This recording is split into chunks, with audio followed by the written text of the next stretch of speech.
Bismillahirrahmanirrahim. Assalamualaikum warahmatullahi wabarakatuh. Salam sejahtera untuk kita semuanya.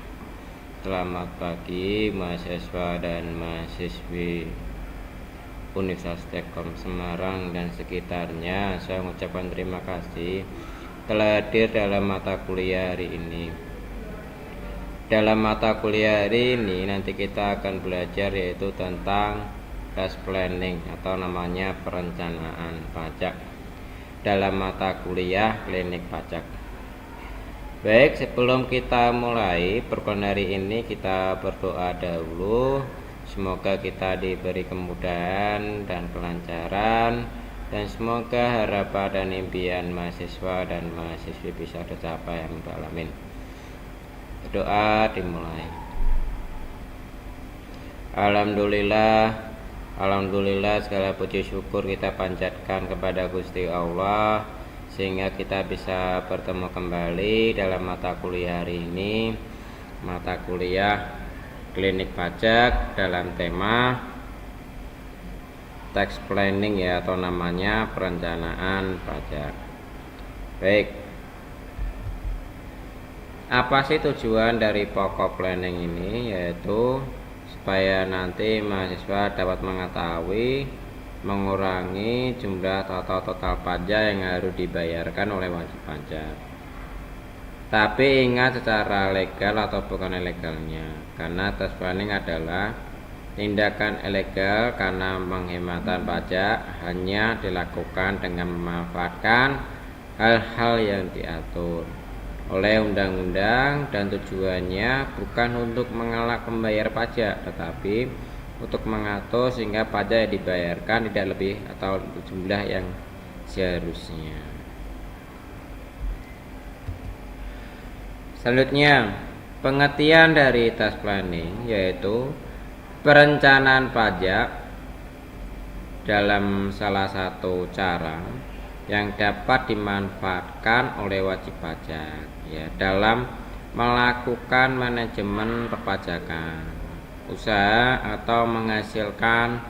Namun perlu diperhatikan bahwa perencanaan pajak yang dimaksud adalah perencanaan pajak tanpa melakukan pelanggaran atau konstitusi atau undang-undang perpajakan yang sesuai undang-undang berlaku dalam Dirjen Tindak Pajak.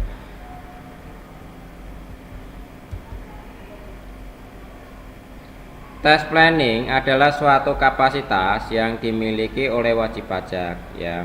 Bukan hanya wajib pajak untuk menyusun aktivitasnya keuangan aja, tapi guna untuk mendapatkan pengeluarannya ya, tidak namanya bukan pajak yang nominalnya minimalnya itu secara teoritis. Tax planningnya dikenalnya sebagai effective tax planning pajak, yaitu seorang wajib pajak yang berusaha mendapatkan penghematan pajak atau namanya tax saving melalui prosedur penghindaran pajak ya, secara sistem sesuai dengan ketentuan undang-undang perpajakan ya. Dalam sudut pandang perencanaan pajak atau tax avoidance yang dilakukan oleh wajib pajak adalah sah dan secara yuridis sehingga tidak bisa ditetapkan dalam pengenaan pajaknya. Pengertian dari pajak tax avoidance adalah upaya untuk mengurangi utang pajak secara konstitusi ya serta internasional.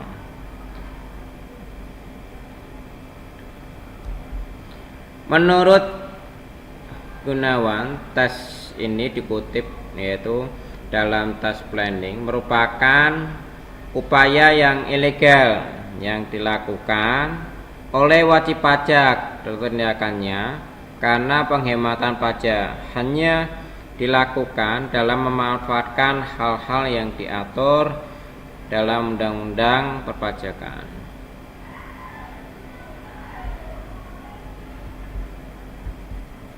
Selanjutnya jenis-jenis tax planning, yaitu ada tax planning domestik nasional dan internasional tax planning. Itu yang perlu kita ketahui.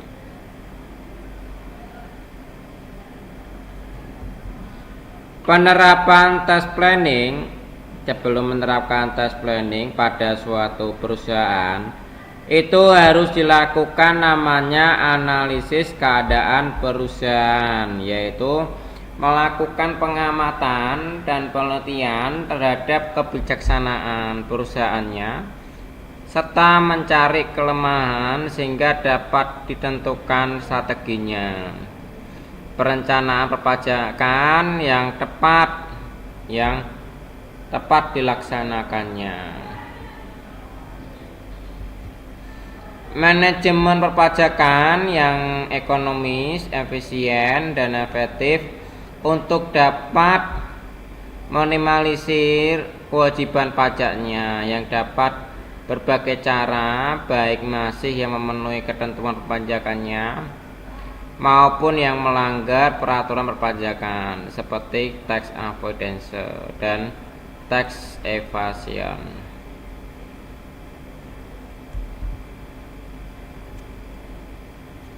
Perencanaan pajak harus memenuhi syarat yang perlu kita ketahui.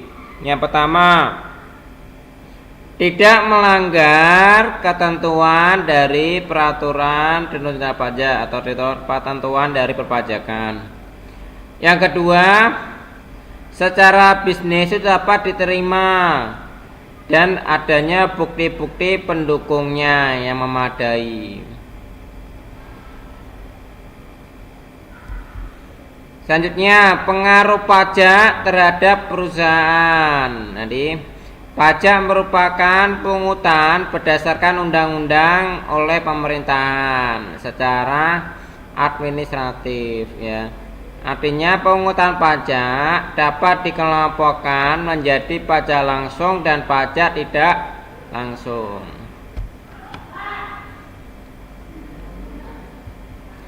Manajemen pajak adalah sarana untuk memenuhi kewajiban perpajakan yang benar. Tetapi jumlah pajak yang dibayarkan itu dapat ditekan serendah mungkin untuk memperoleh lana atau likuiditas yang diharapkan dalam ketentuan peraturan perpajakan tax planning.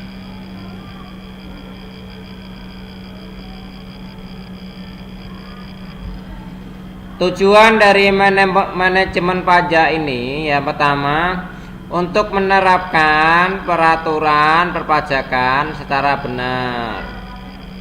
Yang kedua, usaha efisiensi untuk mencapai laba dan likuiditas yang sebenarnya.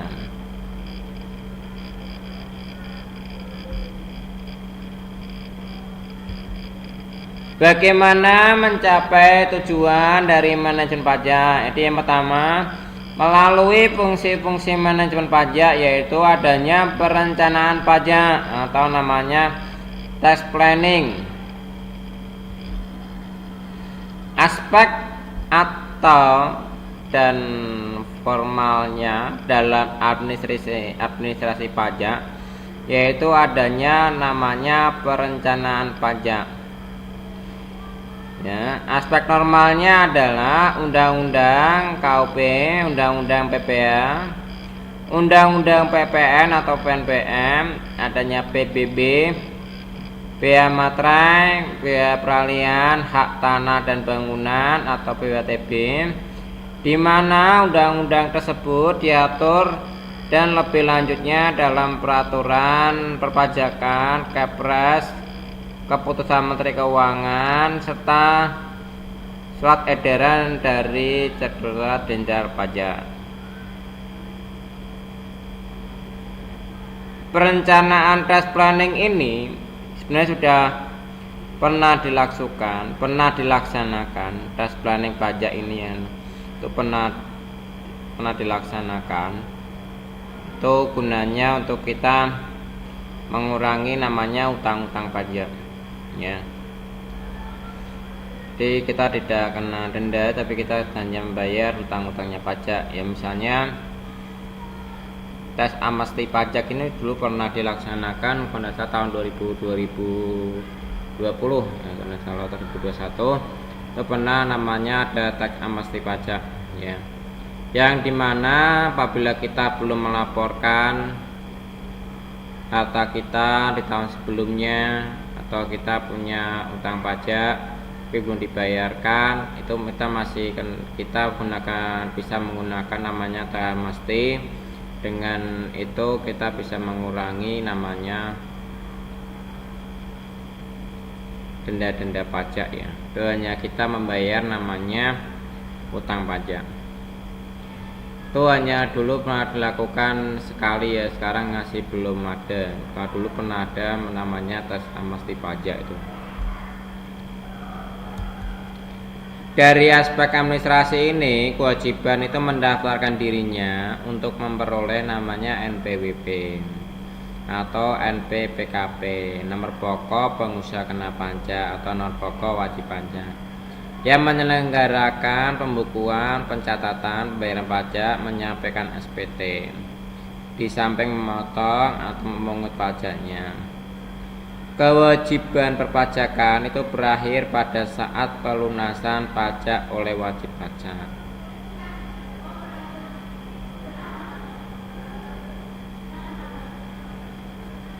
Selanjutnya,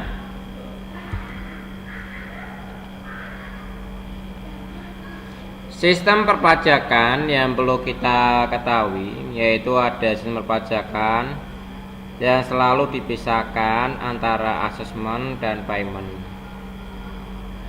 Asesmen yang berlaku ini adalah ada self assessment dengan kewajiban menghitung sendiri, membayar sendiri, dan melaporkan sendiri. Sedangkan sistem pembayaran yang berlaku dapat dilakukan sendiri oleh wajib pajak maupun melalui pemotong oleh pihak ketiga. Aspek material dalam perencanaan pajak itu, pajak dikenakan sebagai objek pajak yang dapat berupa keadaan, pembuatan maupun peristiwa. Basic perhitungan pajaknya adalah objek pajak. Maka dalam rangka optimalisasi alokasi sumber dana, maka manajemen akan merencanakan pajak yang tidak lebih karena dapat mengurangi optimalisasi sumber daya dan tidak kurang supaya tidak membayar sanksi administrasi yang merupakan pemborosan dana.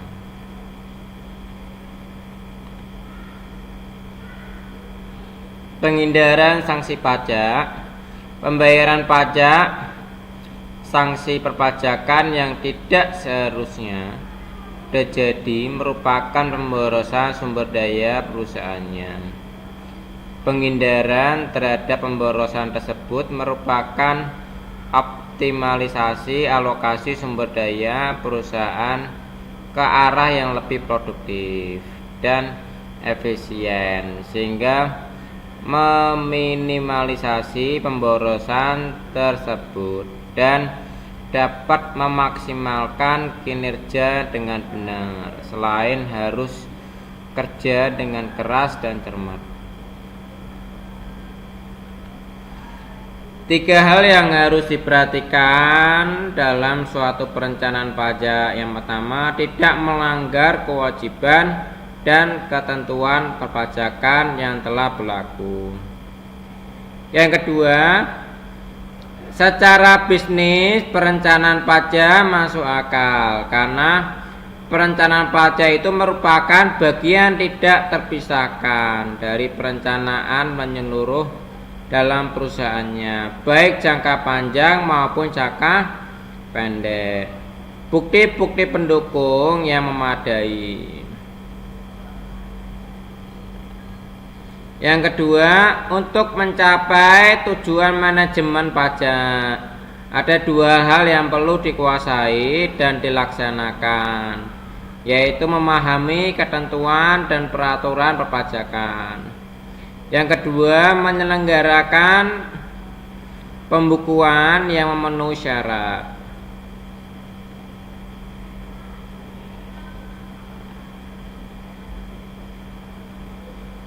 Pengendalian pajak atau namanya tes kontrol merupakan pengendalian pajak yang bertujuan untuk memastikan bahwa kewajiban pajak itu telah dilaksanakan dan sesuai dengan ketentuan yang telah direncanakan dan telah memenuhi persyaratan formal maupun material. Dalam pengendalian pajak yang penting adalah adanya pengecekan pembayaran pajak.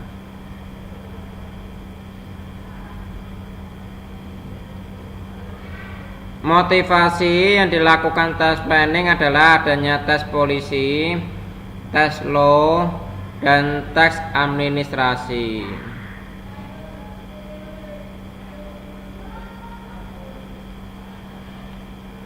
Tahapan dari tes planning yang perlu kita ketahui, yang pertama, menganalisis informasi yang ada. Yang kedua, membuat atau lebih model yang kemungkinan jumlah pajaknya sesuai dengan ketentuan. Yang ketiga, mengevaluasi pelaksanaan perencanaan pajaknya. Yang D, mencari kelemahan dan memperbaiki kembali perencanaan pajaknya.